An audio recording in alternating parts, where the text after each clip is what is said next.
What's up? What's up? What's up? Welcome to Marriage Unmastered. It's your girl Shireal, and I'm here with my brilliant husband, Not brilliant, mastermind, visionary. Let's go. Let's go. Oh, see, now you want me to do the intro. Yeah. See, Every episode. I now. think I should do it because I don't know how to take compliments. I always be like rolling my eyes, but when I give you the compliments, you be melting in it. You like, yeah. Just a little bit, you know. I like that energy from the wife. See me, I be all like, oh God, I can't. It's a woman thing. It gives me strength. It gives you strength. Absolutely. Okay, well there you go. So I think in this new season, season 5, let's try me doing the intro. Let's go. Let's go. All right, y'all. Welcome to Marriage Unmastered. We're excited. We're here for episode 3. That's right. And first of all, let me start with this. Let me tell you what my husband said to me just today. Not just me. So we've had family in town. It's a lot of backstory behind that we're not going to get into tonight, but we will let y'all know a little bit later this season. But we have family in town, right? So my 2 sisters, sister-in-laws, but they're my sisters. My mother-in-law, but she's my mama. They're visiting from out of town. So we had a long day today. Henry was at work. I worked, but I work from home. Y'all know that about me. So when I came downstairs, it was a lot going on and shuffling around. So by the time Henry gets home, he goes, ain't no food cooked? Wait. Don't. Wait, hold up. Your energy, just wait. That's not how it went down. Okay, how did it go down? I came in the house and I sat down. I was chilling. We were watching TV. And then my mom said, oh, you ain't cooking tonight? I said, no. Your mom didn't. No, it was your my mom sister. wasn't even there. My sister. She said, you're not cooking tonight? I said, no, that's not what happened. No, back up. You came in with a bowl and you was eating. And we was laying there like, oh, what you eating? You had food from earlier. So she was like, what you eating? And then you was like, oh, that's my leftover. Then I'm like, oh, dang, we ain't eat or whatever. You said, and so she mentioned something about the food. And you was like, it's 4 women in this house. You think I'm about to cook? She asked me, what you said. She asked me if I was going to cook. And I said, no, not with 4 women in this house. I'm about to cook. Okay. That's how it came about. And I stand by it because I was not about to cook. Women in this house? You not about to cook? My mama, my 2 sisters, and my wife. And y'all looking at me to cook? I'm trying to figure out what century we in right now. You like cooking. You in my century right now. Wow. I just want everybody to just witness this. Because everybody be coming for me. Shireal. But Henry be having his moments.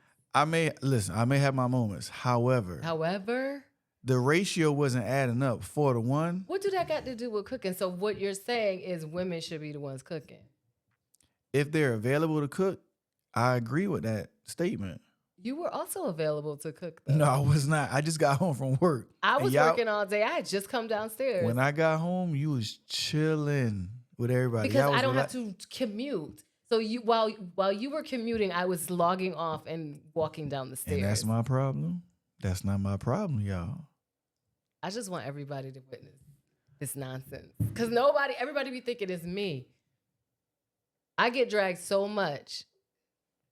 Camera, zoom in right here. You're wild for that. Anyways, I just wanted to share that with everybody. Our week has been wild. My husband has been in his wild behavior, and these are some of the things we've been dealing with. So it's not wild behavior. It's just natural behavior, y'all. Let me tell y'all this. I think if y'all follow the podcast, y'all already know he act funny when his family around. He get real different. Now, if they wasn't there, my husband do not mind cooking. We are partners. No, I agree with that. I don't mind cooking at all when it's us. Family around. I'm not about to cook. My family can cook. You can cook. Y'all can help. Y'all can assist. You can chill. But I'm relaxing. Not chill. I'm sorry, but y'all can cook. Woman's job. No, we got all those. That's like we got all those. What? Finish that statement. We got all those. I'm gonna tell you exactly what I was about to say. We got all those. My mama been cooking for about 50 years. My sister for about 40. My other sister 40. You about 20. That's like over 100 years of experience in the kitchen. Like, let's go. I cannot. You know how many recipes that come out? Henry, please.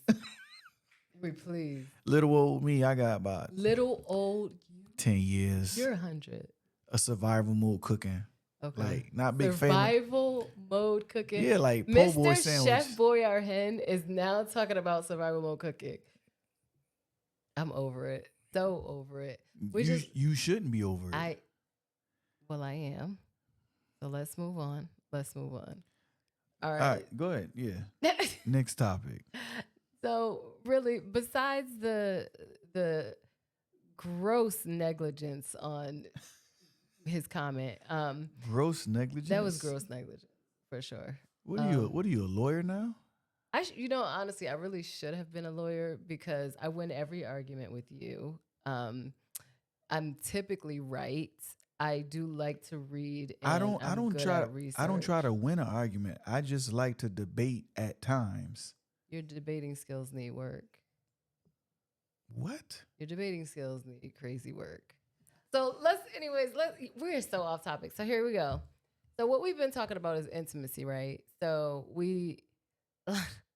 last week we shared about our daughter and her boyfriend. Mind you, she's just turned 7.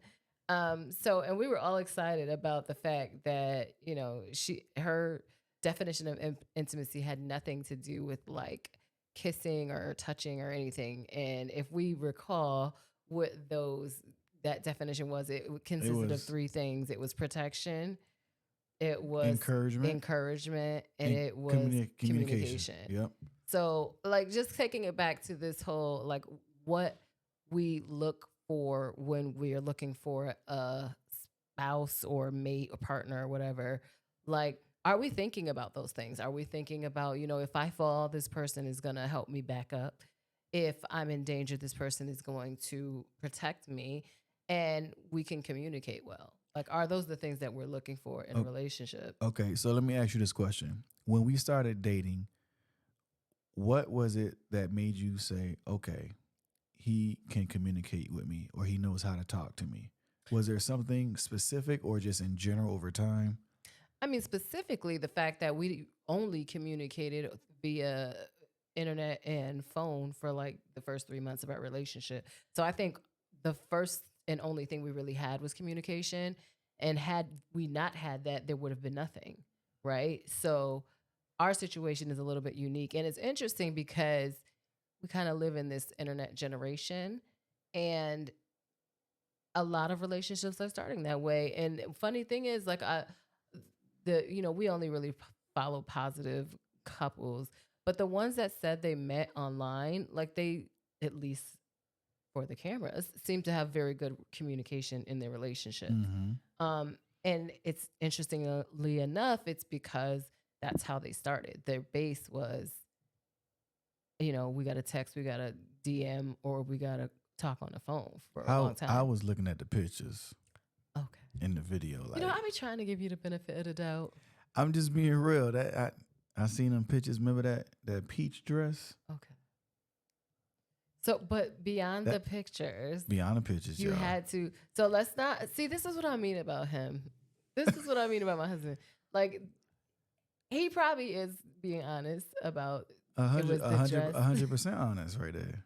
I was cute back then, but anyways, you still cute. But I was like, oh, you was a baddie. Take 10 years, 20 pounds off of this situation over here, okay? But I was in my prime. But anyways, but you have to think about it. Like, so Henry legitimately was like, let's pray at 5 a.m.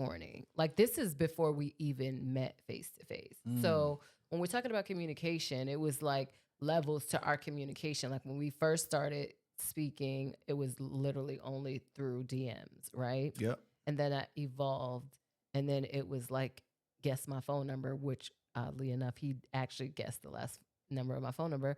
So then that evolved to our phone conversations, where we really just started to get to know each other. And then from there, it was like a prayer life together. Mind you, we never met.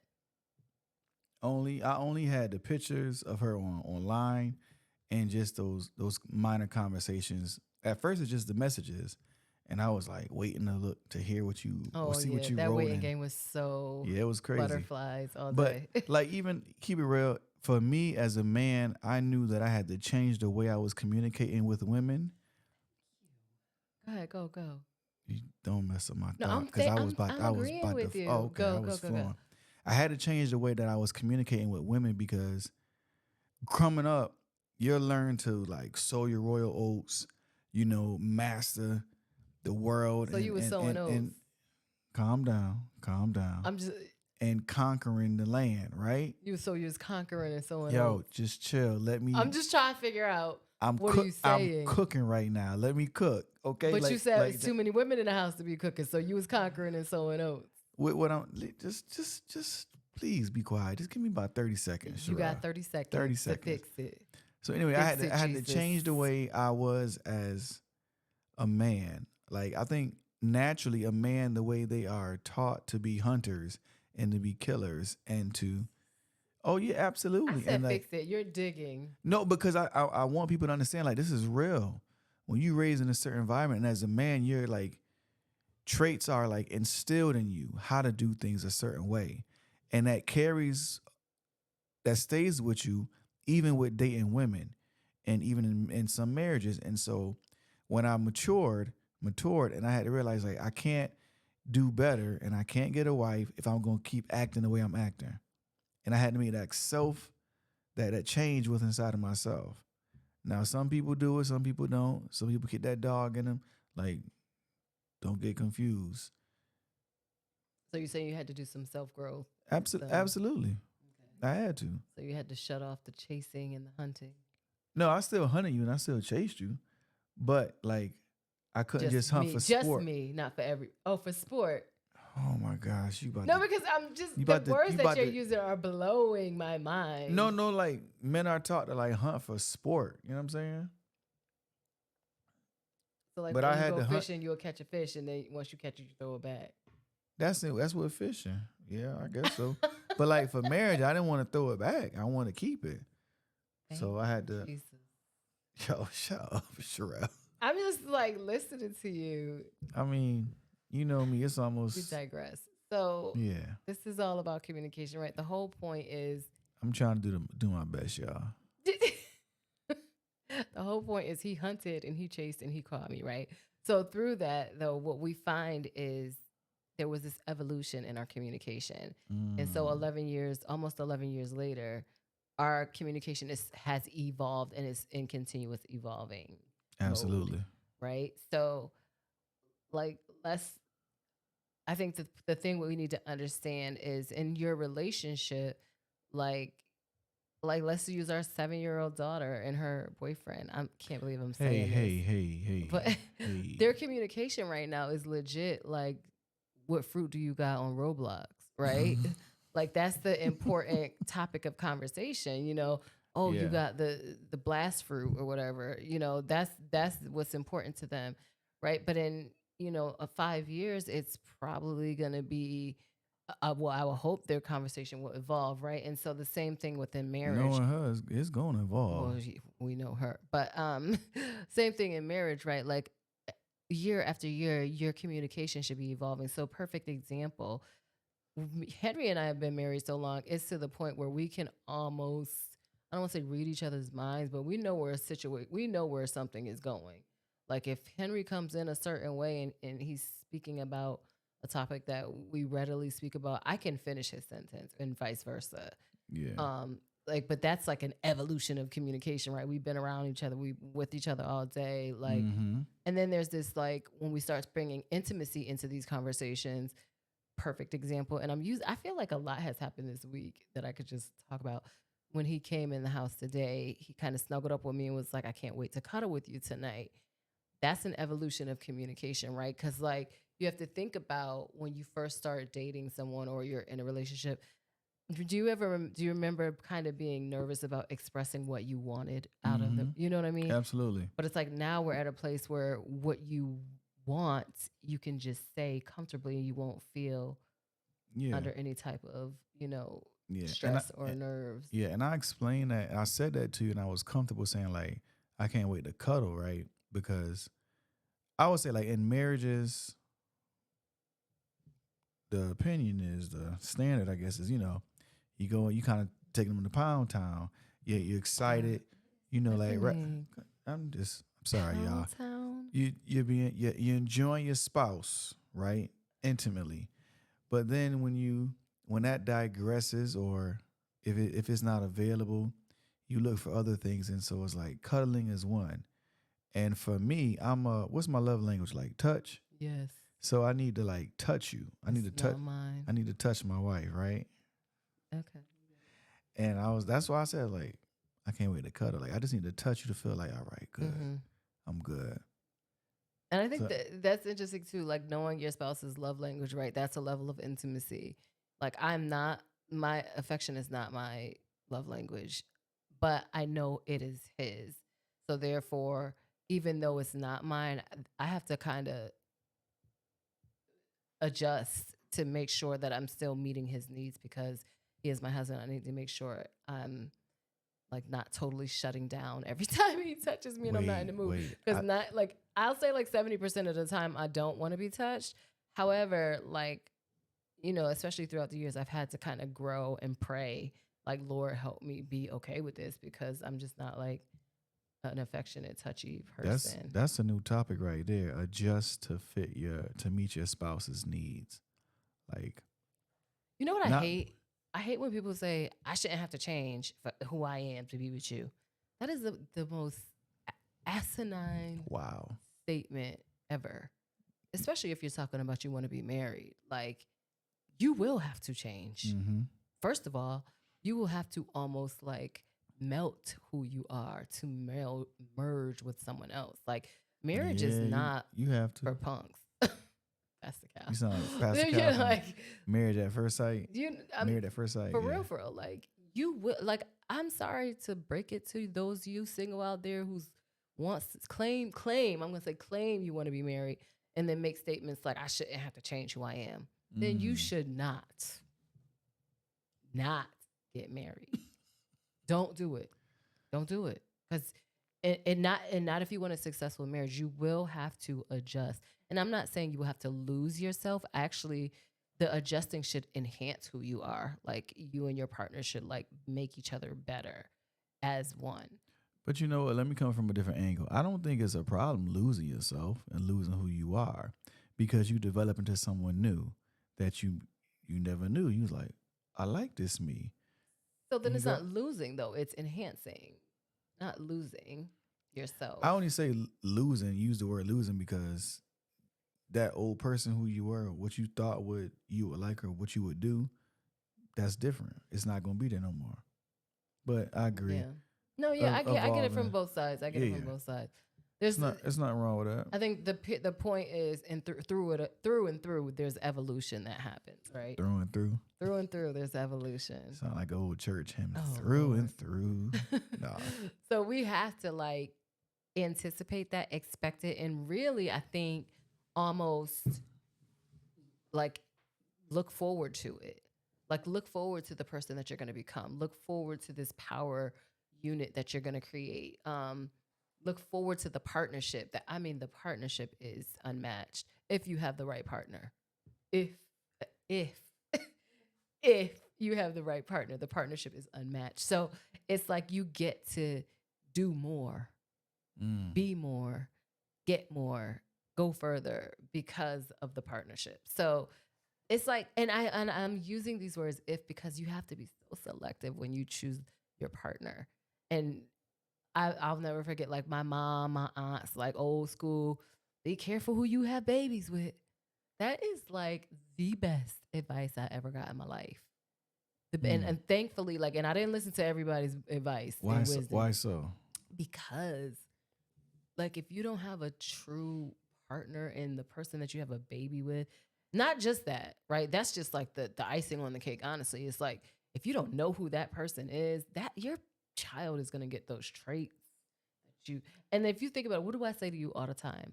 I'll be like, dang, my kids got the best parts of my kids are the parts that remind me of you. So if I had a baby daddy or whatever who was trash, like, and then those are the parts my kids get. Could you imagine? So What are you saying? Like the not so good parts are the kids are from you? Why you have to why you gotta say it like that? I'm just they're not my I favorite parts wasn't. all I the time. wasn't trying to be funny. No, I'm but just. that was it was clear what I was saying. You didn't have to point it out. Like, not that they're not so favorite parts, but I do realize when I see certain parts of my daughter that's like super sassy and like that mouth, I'll be like, Girls need that. I'll be like, is They need that me? sassiness that's like a protection that I think God gives them. Like they need that. I don't know, but not when it's coming from me. Well, I be like, you learn how to, you sis. should learn how to cultivate it. Yeah, like, I be cultivating. It's like, sis, you do not want to rock this boat. And then my son too, like it be things about him that like his little OCD kind of. I'm like, they be testing your gangster. I'm like, yo, I grew up with Tupac and Biggie. You do not want to test. Yo, this he's gangster. stupid. I saw it online earlier, or whatever recently. So, anyways, but for real, like, so but when I see them see certain things in them, I be like, wow, that's Henry, and it'd be like the kindness and the affection. Like, I love that they got your affection, and I'm so happy they didn't get from me, like oh, don't touch me. Like there's so many things about them.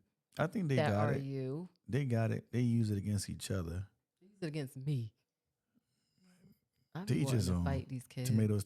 I be wanting to fight these kids, but but so ultimately, like the whole point is like, what is this evolution of intimacy and communication, right? Like, are we really fostering that in our relationships? Are we really like making that a priority? That's interesting to say. Mm-hmm. That's a great question.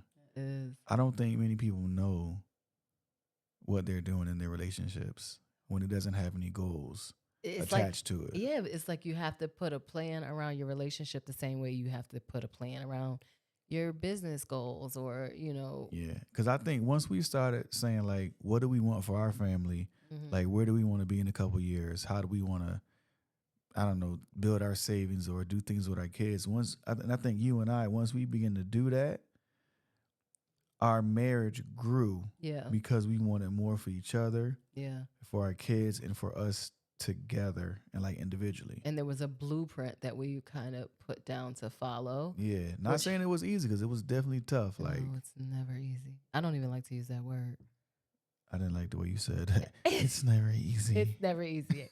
I don't like to use that word because, bro, every time I feel like I use the word easy, mm-hmm. God just, yeah. So anyways, y'all, this is our time.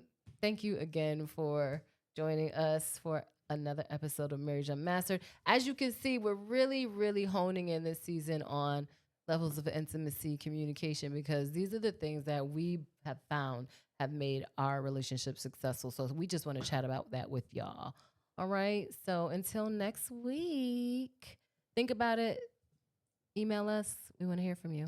Hit us up, website, marriageunmastered.com, www. My wife always get on me when I don't say it. Instagram, the same handle.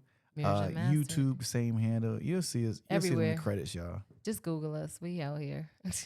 All right, y'all. Talk to you next week. Bye. Peace.